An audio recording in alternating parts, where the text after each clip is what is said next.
Welcome to Kenton's videos. Enjoy the video. You start by deciding the screen and electronics. That drives size and shape. Cut 2 cardboard rectangles slightly larger than the display. Make one with a window.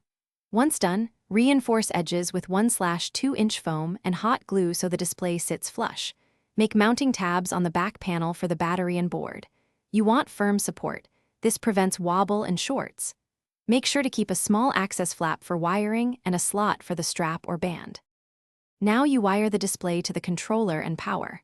Solder or firmly twist wires, insulate with tape. Once done, test the circuit briefly before sealing. This saves reopening.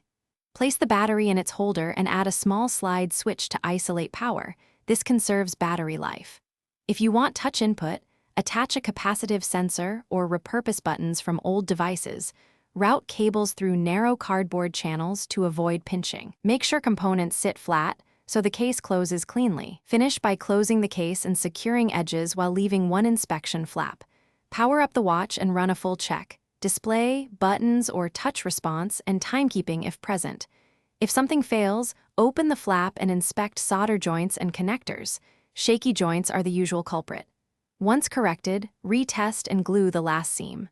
Finally, wear it for a short test run to ensure straps hold and there is no heat buildup. This confirms. Thanks for watching. Consider subscribing if we helped you.